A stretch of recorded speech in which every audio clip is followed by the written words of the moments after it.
Bueno, pues buenas tardes, bienvenidos a esta cita de los encuentros con el quinto centenario de la primera vuelta al mundo, que como sabéis los asistentes veteranos, se viene repitiendo con una periodicidad mensual en este salón del Hotel Los Helechos, salvo un par de excepciones muy puntuales, pues desde enero de 2017, que va siendo a lo largo de 3 años ya, con lo cual va siendo una de las acciones más longevas y más estables dentro del contexto de la conmemoración del quinto centenario de la primera vuelta al mundo. Una acción que forma parte, la de los encuentros con el quinto centenario, que forma parte de la programación cultural de la Asociación de Amigos del Libro de las Bibliotecas Luis de Aguila, y específicamente del rango de acciones que la Asociación de Amigos del Libro, que preside mi colega y amigo el profesor José Jurado, aquí presente, viene... ¡Ay, Pepe Santiago! Pepe Santiago, también colega y amigo y profesor. Pepe Santiago, aquí presente. Digo que forma parte del rango de acciones que la Asociación de Amigos del Libro de las Bibliotecas dedica a la conmemoración del quinto centenario de la primera vuelta al mundo, con la colaboración de otras entidades e instituciones, como por ejemplo esta casa que nos alberga, el Hotel Los Helechos, que desde hace pues esos 3 años que llevamos trabajando en ello, 17, 18 y 19, viene prestando de manera completamente altruista sus instalaciones para este programa, entre otras distintas actividades culturales de la Asociación de Amigos del Libro, y también hasta la fecha con la colaboración del Ayuntamiento de Sanlúcar de Barrameda. Lo que intentamos con este ciclo este año, hasta el mes pasado, era hacer una aproximación a las ciudades del entorno de Sanlúcar de Barrameda en la época de la primera vuelta al mundo. Y así, distintos ponentes, investigadores e historiadores de Jerez de la Frontera, el puerto de Santa María, Chipiona y Trebujena, vinieron a hablarnos de esas localidades, es decir, todas las lindes de Sanlúcar de Barrameda prácticamente, en la época de la primera vuelta al mundo. Y el segundo semestre del año queremos dedicarlo a Sanlúcar de Barrameda de manera específica. Nos acompaña hoy mi amigo y colega Miguel Ángeliz Gálvez, que es historiador del arte, y que hoy por hoy trabaja en la oficina de la conmemoración de la primera vuelta al mundo, la oficina municipal de la conmemoración de la primera vuelta al mundo. Yo he tenido la suerte, no sé si él no creo que él tenga la misma. Yo he tenido la suerte de trabajar con él durante varios meses y sé que es una persona metódica, una persona concienzuda y además provista de algo muy difícil, que es aunar el pensamiento lógico racional que debe tener un historiador con el pensamiento emocional, con el pensamiento lateral que tiene quien es como él, además de historiador, artista.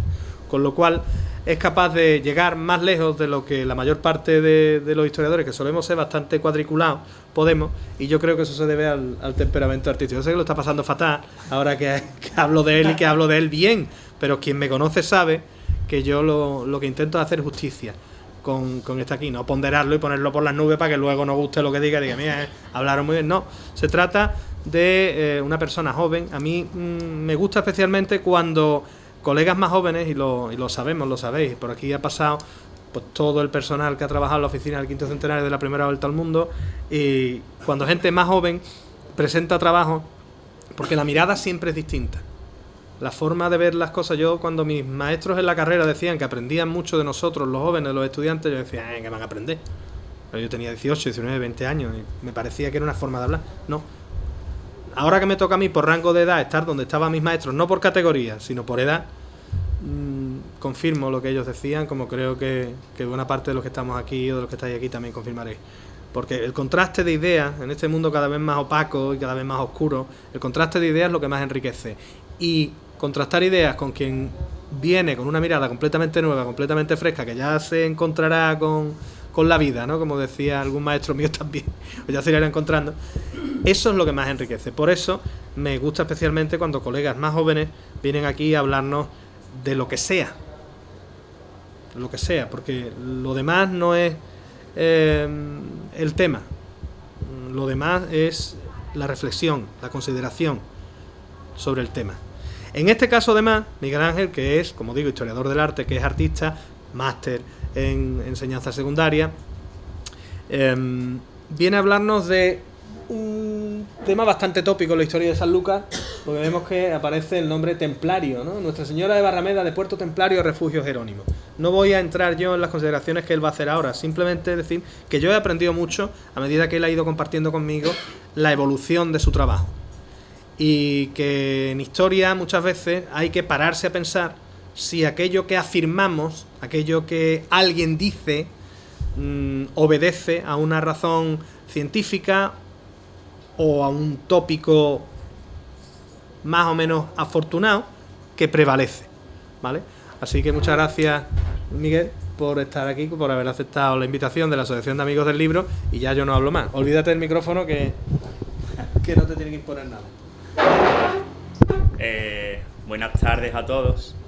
En primer lugar, agradecer a la Asociación de Amigos del Libro y la Biblioteca, y también al Hotel Los Helechos por continuar cediendo este espacio, y agradecer muy especialmente a Manolo Parodi haber confiado en mí para desarrollar esta breve investigación que podría continuar, que no ha continuado porque ya llegó la fecha de exponer.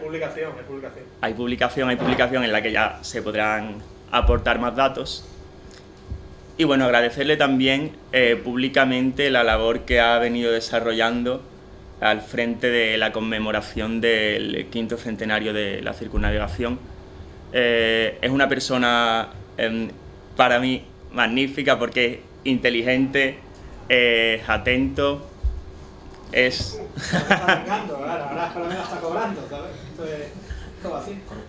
Yo soy sincero también, yo soy más parco en palabras, pero me gusta también demostrar lo que he sentido trabajando con esta persona, que además es innato en ella la difusión y la democratización del conocimiento. Dicho esto, pues vamos a comenzar, ¿no?, hablando del desaparecido inmueble en el que estuvo supuestamente la Orden del Temple, y en el que sí estuvo, como si está corroborado, la Orden de San Jerónimo.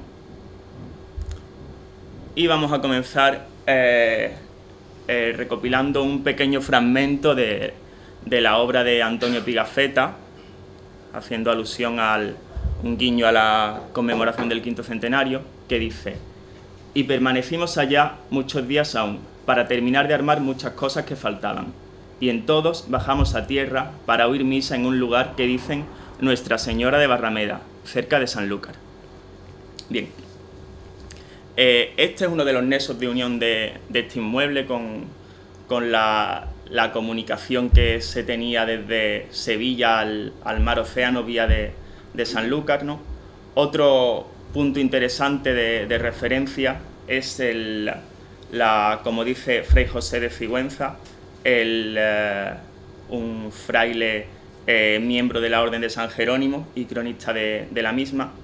Dice: «Contemplaban los frailes la partida y arribo de los galeones de Indias que venían a hacer la aguada». ¿Qué es la aguada? La aguada es el recargar, ¿no?, en las bodegas de las naves el agua potable que habrían de llevar a alta mar, y es que creían, como afirma también Narciso Climent, que el agua de este lugar era medicinal y por ello era incorruptible en las largas travesías. Por lo cual tenemos aquí dos vínculos ya con las hazañas marítimas, digamos, que están ligadas a este inmueble. Por último, también es una gran conexión la que existe, como veíamos en la anterior conferencia, que habló Juan Luis Naval, de Nuestra Señora de Regla, ¿no?, una virgen a la que se encomendaban en Chipiona todos los marinos, todos los hombres que se hacían a la mar.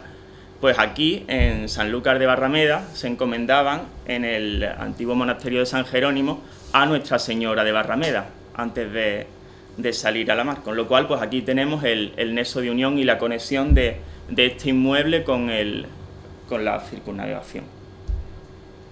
Ahora vamos a comenzar, ya profundizando un poco más en el tema, en el punto conflictivo que podemos encontrar. Bueno, conflictivo o un poco cuestionable, porque no hay un documento que corrobore este hecho, que es la estancia, la ocupación de los caballeros templarios en este lugar. Para ello me he basado en el texto de Velázquez Gaztelu, ilustre archivero de nuestra ciudad en el siglo XVIII, que dice, he resaltado en rojo, no sé si se ve bien, los puntos de los que vamos a partir para desentrañar esta incógnita. Comienza. Es tradición que la memorable orden de los caballeros templarios que acompañaron al rey San Fernando a la conquista de Sevilla, donde tuvieron convento, asistieron también a su hijo don Alfonso el Sabio, en la que hizo de Jerez y los lugares de su contorno, y este rey les concedió permiso para en nuestro territorio, como el puerto a propósito para sus embarques y caravanas de mar contra los infieles, pudiesen labrar un hospicio o casa apeadero del convento de Sevilla, y que en efecto lo edificaron en el paraje donde está hoy San Jerónimo, añadiendo una ermita dedicada a Nuestra Señora con el nombre de Santa María de Barrameda. Bien, que una persona que es archivero, que está constantemente manejando las fuentes y los documentos, comience una afirmación diciendo es tradición, que nos demuestra claramente que si no hace alusión a ningún documento, pues es poco más o menos como si dijera cuenta la leyenda que. Entonces, a falta de este documento que nos pueda demostrar la presencia del temple, pues tenemos que ir tirando del hilo, y en el mismo texto encontramos que dice que los templarios acompañaron al rey San Fernando en la conquista de Sevilla. También que asistieron a su hijo Alfonso el Sabio en la de Jerez. Entonces, si no podemos encontrar este documento en San Lucas, tendremos que tirar de documentos sobre la conquista de Sevilla y sobre la conquista de Jerez y la relación de los templarios con el rey Fernando III y Alfonso X el Sabio. De todas formas, para empezar, antes de ir a la conquista de Sevilla y a la conquista de Jerez, vamos a hacer un breve recorrido para ponernos en situación por el origen de las órdenes militares. Bien, las órdenes militares datan de principios del siglo XI y están muy relacionadas con la Primera Cruzada. En el año 1095, el emperador bizantino Alejo I pide ayuda al Papa Urbano II. ¿Cómo? Alejo I Comneno, efectivamente, pide ayuda al Papa Urbano II para hacer frente a la conquista de los turcos que están avanzando en Tierra Santa. El Papa Urbano II realiza el concilio de Clermont en este año 1095, en el que se aprobará la Guerra Santa contra los musulmanes. Este concilio dará lugar a la Primera Cruzada, en la que se reconquista la ciudad de Jerusalén. Tras la reconquista de esta ciudad, serán numerosos peregrinos de la Europa occidental cristiana quienes querrán acudir en peregrinación hacia los santos lugares, ¿vale? Con el objetivo de defender a estos peregrinos en su travesía, aparecen las primeras órdenes militares. La primera de ellas es la Orden del Hospital, que en un inicio tiene un carácter meramente asistencial, más adelante se militarizará, y sí aparece ya desde el principio como una orden militar la Orden del Temple. En el año 1119, Hugo de Payens, junto a otros 9 caballeros, crea esta orden para la defensa de los peregrinos en Tierra Santa, y 10 años después, en 1129, se realiza el concilio de Troyes, en el que se institucionaliza, se acepta la orden, se la dota de una regla, que será la regla de San Benito, y bueno, se llamarán la Orden de los Pobres Caballeros de Cristo, ¿no?, con los votos de pobreza, obediencia y castidad, y más adelante se les dará el nombre de Orden del Temple, porque el rey Balduino II les otorga un espacio para su sede en el antiguo templo de Salomón, con lo cual pues comenzarán a denominarse los Caballeros del Temple o Templarios. Bien, esta orden rápidamente se extiende hacia Occidente en búsqueda de financiación, en búsqueda de donaciones de los monarcas y de los nobles para su empresa en la defensa de Tierra Santa en Oriente. El caso de España, con las fronteras con los reinos islámicos, es diferente, y aquí rápidamente, desde principios del siglo XII, los monarcas querrán involucrar a estas órdenes militares en la Reconquista. Digamos que los conceptos de Guerra Santa y Reconquista en la península ibérica se fusionan, y los reyes cristianos de la península no solamente hacen donaciones a estas órdenes, sino que la involucran en el proceso de la Reconquista. Bien, tenemos que hablar, ahora que vamos a entrar en las órdenes territoriales o nacionales, de estos matices que hay en los conceptos. Barquero Goñi, Carlos Barquero Goñi, un estudioso del tema de las órdenes militares en la península ibérica, habla de que tradicionalmente se han diferenciado órdenes nacionales, que serían Santiago, Calatrava y Alcántara, de las órdenes internacionales. Bien, recientemente se han matizado estos conceptos porque es un anacronismo hablar de naciones en esta época, y se habla de órdenes territoriales para las que se sitúan dentro de la península ibérica o dentro de un país, ¿no?, y órdenes universales el temple y el hospital, que son las que tienen presencia en diferentes territorios. Bien, pues como iba diciendo, las órdenes universales, temple y hospital, reciben unos emplazamientos, reciben tierras en las fronteras, en los territorios fronterizos. Durante el periodo de la Reconquista reciben importantes emplazamientos. A partir de la segunda mitad del siglo XII aparecen las órdenes militares territoriales, que son Santiago, Alcántara y Calatrava, las más importantes. Estas órdenes están relacionadas en su fundación directa o indirectamente con la monarquía. ¿Esto qué supone?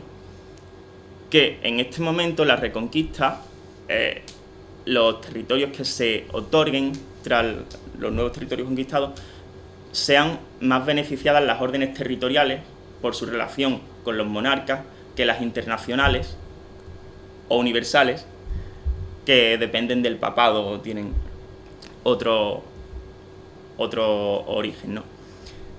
También es importante matizar el hecho de que se hacen ya menos relevante la participación de las órdenes universales en la Reconquista, porque, como dijimos antes, tienen que enviar un tercio de su riqueza, de la riqueza que consigan en la península ibérica, a Tierra Santa para su empresa allí, que la que realmente carga con todo el peso de los objetivos de estas órdenes, ¿no?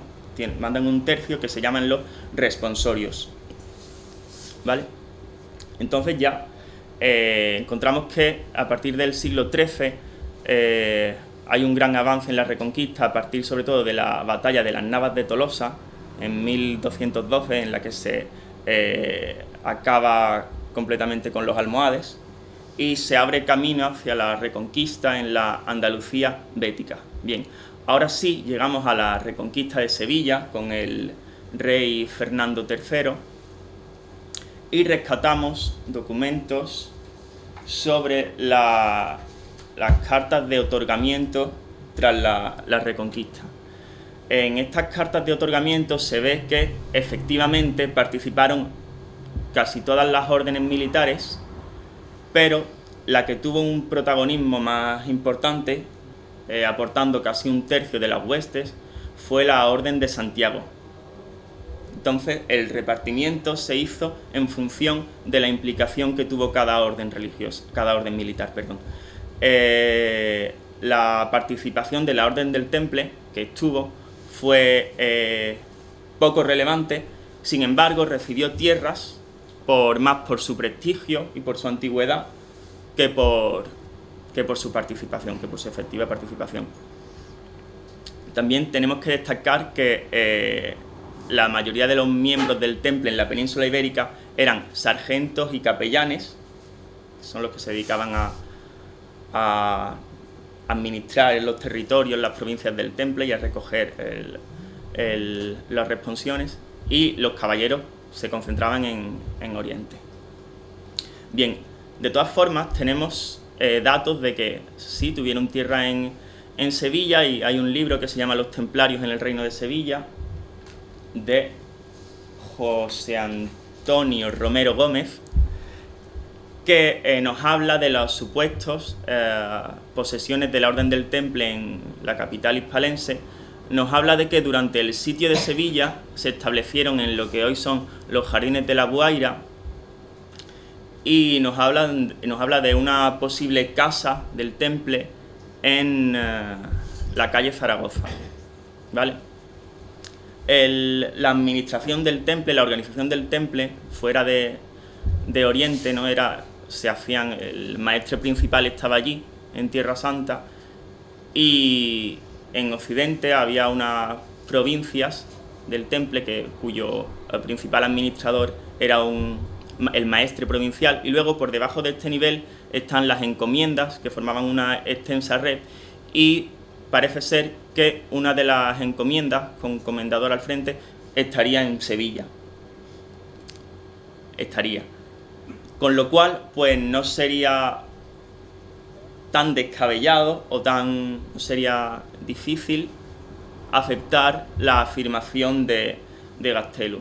Sin embargo, el tema de la reconquista de Jerez nos lleva por otro camino muy interesante, y es en el que me gustaría indagar más, que es, la conquista de Jerez ya se produce en 1264 con Alfonso X el Sabio, y sin entrar en aspectos de la guerra, de la lucha de la reconquista, consultamos otra vez las cartas de otorgamiento y vemos que solamente se entregan tierras a la orden de Santiago, de Calatrava y Alcántara, sin aparecer que se entreguen tierras a la orden del Temple.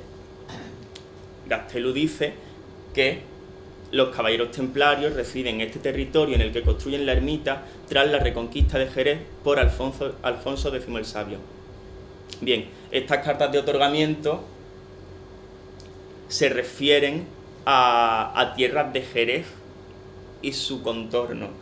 No sabemos exactamente si puede abarcar Sanlúcar de Barrameda o no. El caso es que tras la conquista de Jerez, Alfonso X crea una orden militar en 1270 que coincide curiosamente con la fecha que Gastelu establece como inicio de la Orden del Temple en Sanlúcar de Barrameda, que se llama Santa María de España. Esta Orden de Santa María de España es una orden eminentemente naval que tuvo puertos muy importantes en la península ibérica. Tenía la sede en Cartagena, tuvo puerto en A Coruña y en San Sebastián. Y el que está más directamente relacionado con nosotros es el que tuvo en el puerto de Santa María. Con lo cual, coincidencia por fechas, coincidencia por tratarse de una orden de fundación regia, que eran las que estaban siendo más beneficiadas ya en el siglo XIII, y por incluso paralelismo en el nombre, se llama Santa María de Barrameda, y dice Gastelu que la ermita se llamaba, Santa María de España, y la ermita se llama Santa María de Barrameda, con lo cual aquí hay una especie de incógnita que no voy a ser yo quien niegue a Gastelu, porque de pronto puede aparecer un documento que diga, pues, como hemos dicho antes, tampoco es descabellado pensar que sí que estuvo efectivamente el temple, porque de hecho tuvieron grandes posesiones y fue uno de los motivos por los que se acabó con la orden. Pero bueno, aquí está este dato que es interesante. Bien. De lo que no cabe duda es de la presencia de la Orden de San Jerónimo en nuestra ciudad, que también es muy interesante.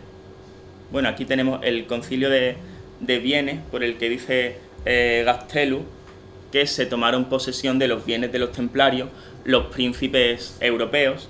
Bien, yo he encontrado que esto se hace en 1307, cuando ya se empiezan a levantar calumnias contra los templarios, se quiere acabar con la orden, se detienen a algunos de sus miembros más importantes y en este momento los bienes de los templarios son secuestrados temporalmente por los príncipes de Europa y a partir de 1312 el papado querrá que estos bienes pasen a la Orden del Hospital, la otra orden que teníamos que era universal, que depende del papado, cosa ha hecho que se niegan los príncipes de Europa, los nobles y los monarcas, porque obviamente pues quieren quedarse con estos bienes y no quieren tener además a una orden que no esté, que sea extranjera, porque los efectivos eran autóctonos la mayoría, pero una orden que dependa del papado y no dependa de ellos mismos.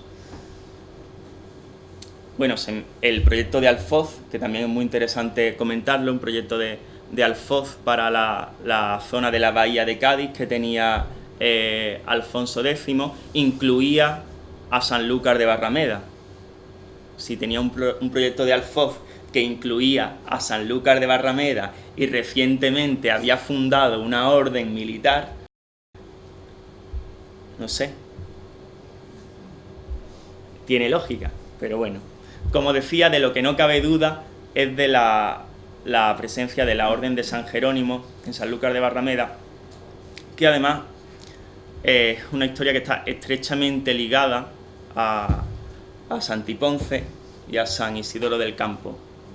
Y está ligada no solamente desde la presencia de la Orden de San Jerónimo, sino que estas dos localidades, estos dos municipios están relacionados por la familia, por los Guzmanes, desde finales del siglo XIII, porque en 1295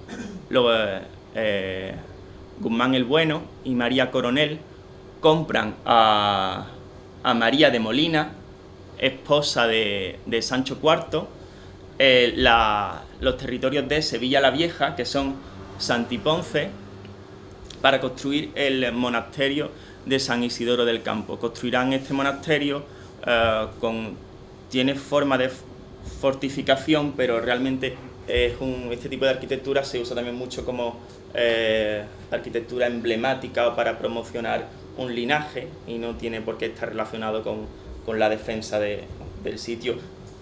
Es algo a debatir esto.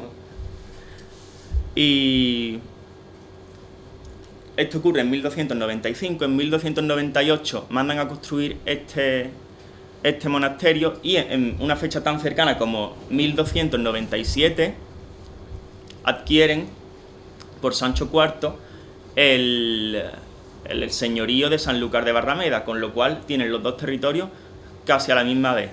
Bien, como vemos aquí, la presencia de la Orden de San Jerónimo, que entró en 1431 en San Isidoro del Campo, es también casi paralela a la presencia de los Jerónimos en Sanlúcar de Barrameda, que es más o menos a partir de 1436 a más tardar 1440. Bueno, se me olvida, vamos a hablar un poquito de la Orden del Císter, que es la que entra en San Isidoro del Campo en 1301.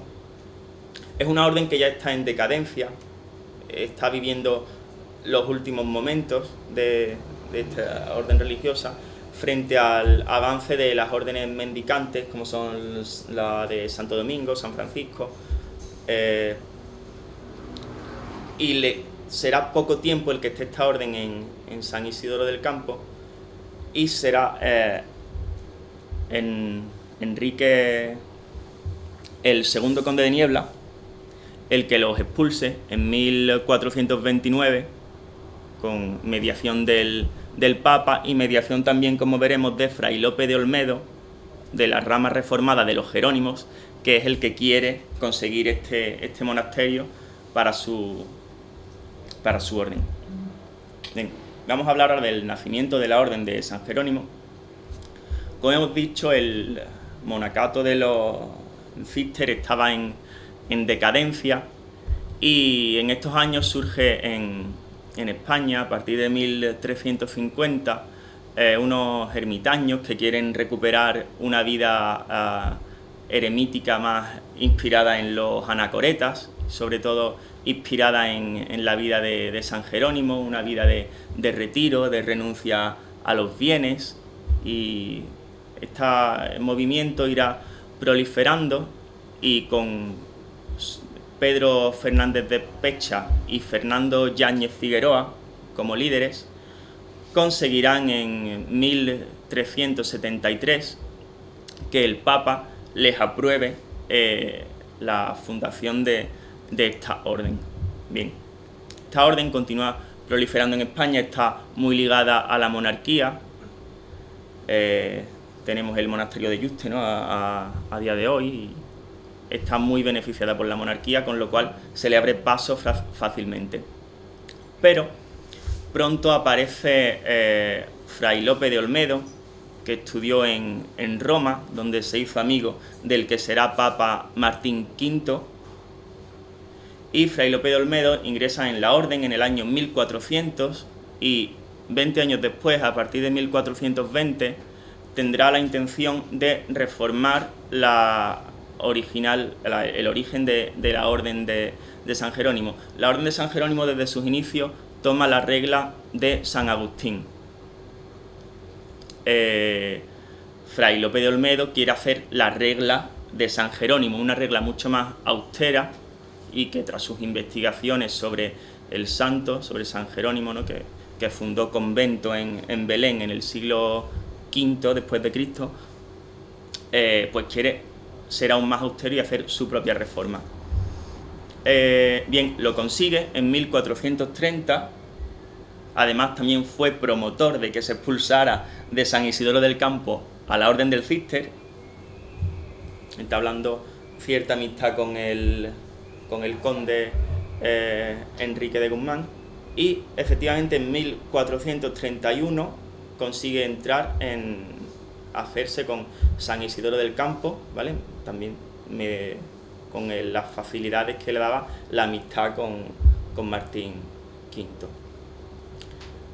No tardará mucho tiempo la orden en establecerse también, siendo posesión Santiponce y Sanlúcar de Barrameda de la Casa Guzmán, en situarse en la antigua ermita de Barrameda, que se creía de los templarios. No, bueno, que se creía es desde Gastelu, porque Sigüenza, el cronista de la orden, que es del siglo XVI, dice que ahí había una ermita antes, pero no hace referencia a quién era. Dice, había una ermita a la que se encomendaban los hombres de la mar, no sé qué. Bien, pues este sitio, que ya hemos dicho que era famoso por sus aguas medicinales, Sigüenza, el cronista de la orden, lo describe como un paisaje casi arcádico, de bosques, de fuentes, con unas vistas privilegiadas a la desembocadura. Este sitio pronto será ocupado como hospital, hospedería, refugio, que dice el título de la conferencia, de los Jerónimos de San Isidoro del Campo. Pronto se llenará tanto, tendrá tanto éxito este sitio debido a su emplazamiento, que el primer duque de Medina Sidonia, ya muerto en 1436, Enrique de Guzmán, les hace convento. Les construye una iglesia, les amplía la sala, el refectorio, etc. Les hace convento y esto lo documentaría Gaztelu con un supuesto libro que había de rezo, que tendría la fecha de 1440 y los calderos del emblema de los Guzmán. Con lo cual tenemos que ya desde época de Enrique de Guzmán, segundo conde de Niebla, vinieron aquí los Jerónimos, y en época del primer duque de Medina Sidonia ya fue convento formal. Dejó de ser, en teoría, oficialmente dejó de ser hospedería, pero luego, como veremos en alusiones de Sigüenza, dice nunca dejó de ser casa nueva. Era convento formal, pero nunca dejó de ser casa nueva. Enrique de Guzmán, ya segundo duque de Medina Sidonia, debido a les construye otra iglesia nueva. No sabemos muy bien por qué, si se las amplía o estaba un poco en estado de ruina, o no había terminado la obra anterior Juan Alonso Pérez de Guzmán. El caso es que hace nuevas obras tanto en San Isidoro del Campo como en Sanlúcar de Barrameda, y hay un documento que rescata Gaztelu en el que se le otorga al segundo duque de Medina Sidonia el patronazgo de la Orden de San Jerónimo en Sanlúcar de Barrameda, o sea, el patronato perpetuo a él y a toda su estirpe. Es muy interesante la historia de los olmedistas o los isidros, que fueron, como hemos dicho, la rama reformada de San Jerónimo, que tuvieron como sede el monasterio de San Isidoro del Campo y llegaron a tener 7 monasterios, 6 de ellos por Andalucía, y del cual Sanlúcar era filial. Es muy interesante la historia de esta rama reformada porque aquí surge en el siglo XVI un foco luterano, ¿vale?, en el que destaca la figura de Casiodoro Reina, quien tuvo que huir de Sevilla tuvo que huir de la Inquisición, puesto que era partidario del luteranismo, y bueno, fue el autor de la Biblia del Oso, que es una de las primeras traducciones de la Biblia, del texto de la Biblia, al castellano. Podríamos pensar, siendo filial Sanlúcar de Barrameda y teniendo puerto, quizá, que podría haber pasado por aquí en su vida, o no, porque aquí estuvo encarcelado no me acuerdo ahora mismo del nombre, que procedía de Sevilla, estuvo encarcelado sobre el 1548. Hay un azulejo que lo rememora en donde estuvo el convento de San Jerónimo hoy día. Y bueno, si hubo una persona que procedía de Sevilla, que se lo trajeron de allí, lo encarcelaron en el monasterio de aquí, donde sufrió condena y murió a pan y agua, pues difícilmente Casiodoro Reina podría haber pasado por aquí en su vida cuando estaban aquí utilizando el monasterio como cárcel. Pero bueno, nunca se sabe. En el siglo XVII ya comienzan a deteriorarse las relaciones con el ducado. Si le habían entregado el patronato perpetuo, ahora en el siglo XVII dice un texto de Sigüenza: la renta es poca, lo más es limosnas y los votos de quien a la mar se encomiendan a la Virgen Santísima, y las misas que se mandan a decir. Bueno, yo no he entrado en muchas cuestiones económicas, pero por lo que he visto en los textos, también el de Gaztelu, que es del 18, que dice: los diferentes pleitos que ha movido la religión contra los señores duques en el siglo pasado, el 17, y en este, ya han entibiado la antigua devoción y afecto a esta su comunidad, hasta los términos de mirar con total indiferencia el patronato de ella. Esto ya en el siglo XVIII. Bueno, se está deteriorando la relación, pero no se deteriorará tanto cuando Guillamas dice que a finales del siglo XVII, principios del XVIII, el inmueble estaba muy deteriorado por ataques de los moriscos y por inclemencias del tiempo y el paso del tiempo y tal. con lo que documenta que a finales del 18 se reconstruye con amplios jardines y fuentes, época de la que probablemente dataría la fuente de Neptuno, de la que vamos a hablar después. Bien, ya el gran descalabro del edificio viene con la ocupación francesa entre 1808 y 1813. Dice Barbadillo que el edificio aquí quedó casi completamente destruido en alberca y que además pues sufrió el expolio propio que sufrieron los edificios durante la ocupación francesa.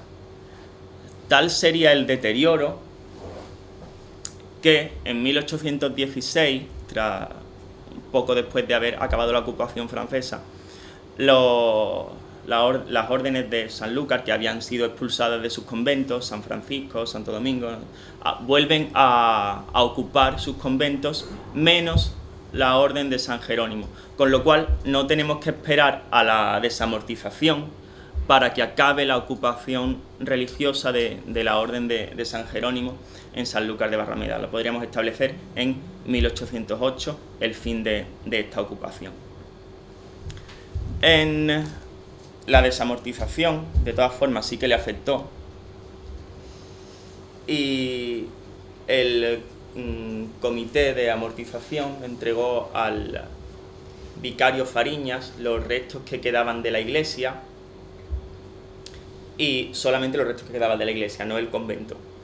Y el vicario Fariñas, yendo a revisar el estado de lo que quedaba, se encuentra con que ya ha desaparecido el púlpito, incluso vigas y restos que no son ni siquiera artísticos, que una viga ya me contaréis para fundición del metal probablemente también. Pasó posteriormente a manos privadas.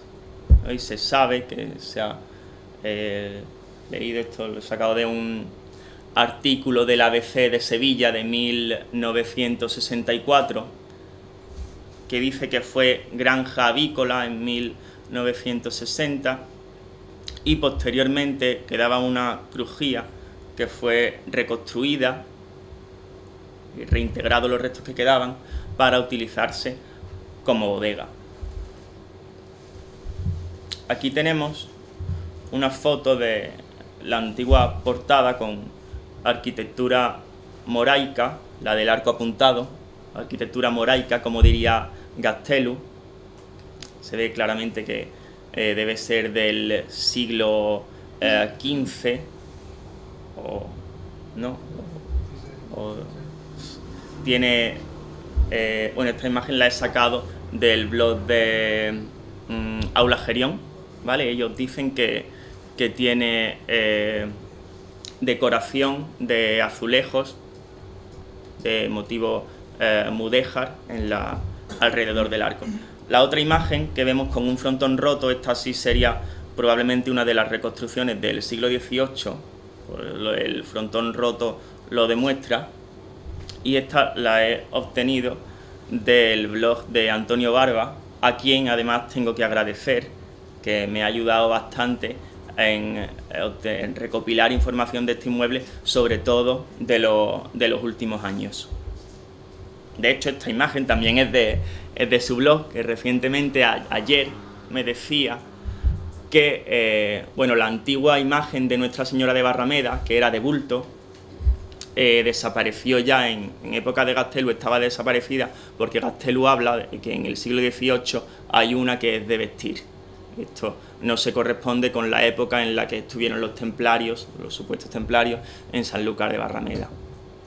De todas formas, esta del 18 de vestir, de la que habla Gastelu, dice el marqués de Arizón que se quemó la iglesia y se quemó la talla también, y que un antepasado suyo, al ser tan devoto, mandó a hacer una nueva, que es esta, que está en posesión de la familia y que probablemente será de principios del siglo XIX, pienso yo, por estética de la figura.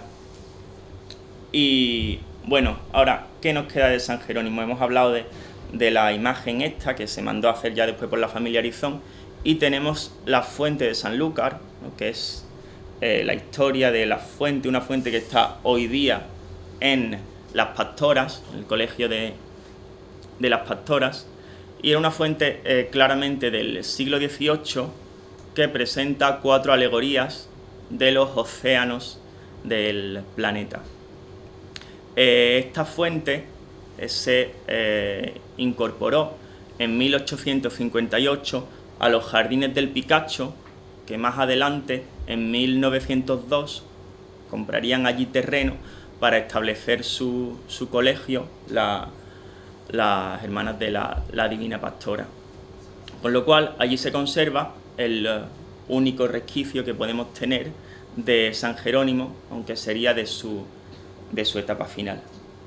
Se me ha olvidado un momento, y no quiero que se me olvide,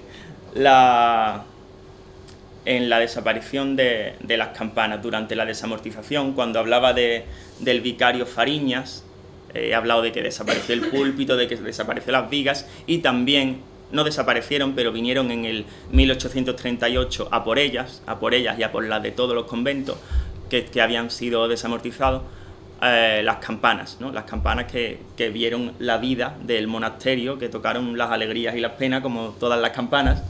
Se las llevaron en 1838 a Cádiz. El vicario trató de recuperarlas, pero cuando le siguió la pista se dio cuenta de que rápidamente las habían vendido al extranjero, y según la habían comprado se las habían llevado. Con lo cual, pues no sabemos si se han fundido o si están en algún sitio. Ya con esto sí que concluyo. Muchas gracias por vuestra atención, y si tenéis alguna pregunta, pues es el momento.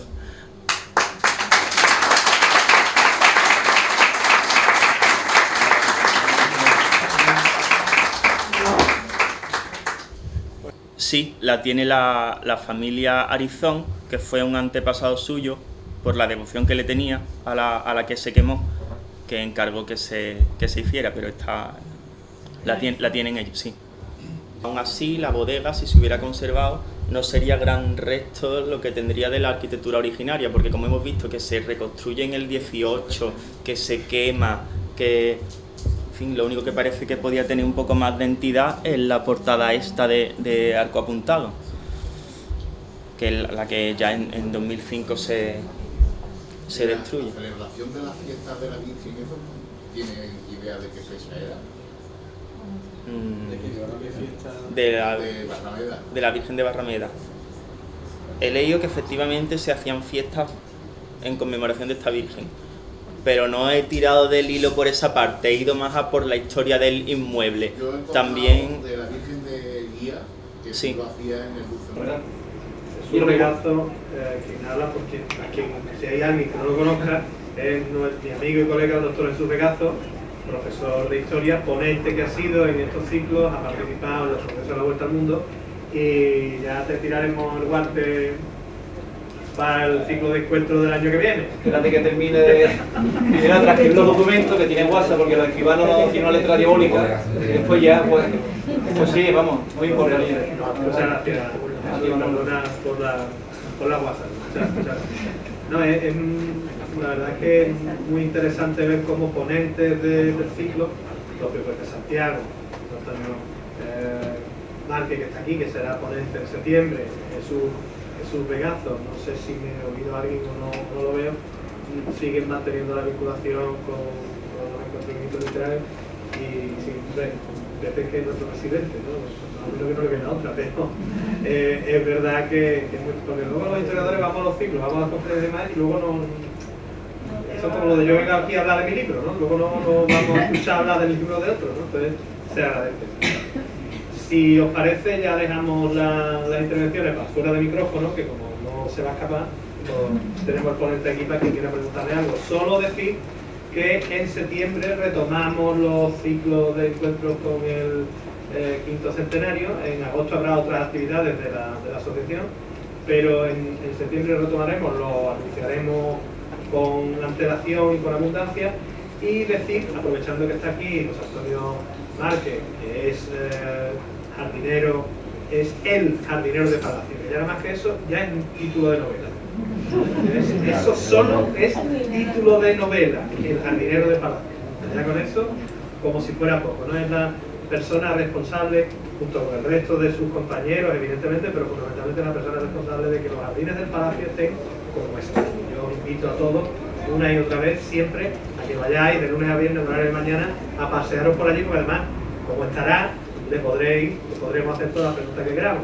En septiembre, José Antonio, junto con otra amiga de la asociación, Carmen Maestre, que ha sido ponente en el ciclo de encuentros del quinto centenario del año pasado, en septiembre, fecha por determinar, pero bueno, será, habíamos hablado del 11, posiblemente el 11 de septiembre, que no es lunes, pero posiblemente el 11 de septiembre, Mari Carmen Maestre y José Antonio Márquez harán una conferencia in situ sobre el jardín de Orleans y la presencia de la huella, la impronta de la geografía botánica de la vuelta al mundo en el jardín. Este no es el título, que estoy intentando explicarme malamente de lo que van a hablar. El jardín de Orleans lo crea, como sabemos, los infantes duques de Montpensier, y el infante duque, que es un gran amante de la botánica, recrea en ese espacio del jardín de Palacio, que es el verdadero jardín botánico de San Lucas de Barrameda. Hay una finca que se llama El Botánico, pero que no es un botánico, ha tenido muy mala suerte y 2 veces lo han arrasado, a principios del siglo XX y a principios del XIX, finales del XVIII, principios del XIX, dejó de serlo. El verdadero jardín botánico de San Lucas de Barrameda es el jardín del Palacio, y allí don Antonio Montpensier, don Antonio de Orleans, recreó la geografía del antiguo Imperio Español y de la vuelta al mundo a través de la botánica. Esa botánica que cuida conmigo, José Antonio, que está aquí, y tanto él como nuestra amiga y compañera historiadora María Carmen Maestre, el 11 de septiembre por la mañana, porque por necesidades del propio espacio habrá de ser por la mañana, nos harán una conferencia in situ, porque para qué poner las diapositivas si tenemos toda la geografía botánica allí. Entonces, que hablándolo con José Antonio, lo planteamos, iremos al Palacio, y yo espero que lo petemos, que lo abarrotemos, lo tengamos que hacer en 2 días, que tengamos que hacer una sesión en 2 días, pero eso será el 11 de septiembre. De todas maneras, estará incluida esa actividad dentro del ciclo de encuentros del quinto centenario en el mes de septiembre, que tendremos no una conferencia en el mes, sino varias. Tenemos varias conferencias del ciclo del año pasado, y lo anunciaremos con tiempo. No os despistéis que en agosto la asociación tiene más actividades y las anunciaremos. Por lo demás, Pepe, si tú quieres añadir algo. Yo antes de ser presidente yo había vendido conferencias en el ciclo, Sí, algo tendrán agua cuando lo bendicen, Es por debajo. algo tendrán esta temática para que estemos como estamos volcados en ella. Agradecer la presencia de todos ustedes para este acto convocado, organizado por la Asociación de Amigos del Libro de la Biblioteca, Luis Aguilar, y que le han invitado, sean o no sean de la asociación, a asistir a cualquiera de nuestros actos, que son normalmente aquí, pero también lo tenemos en otros sitios. Muchísimas gracias.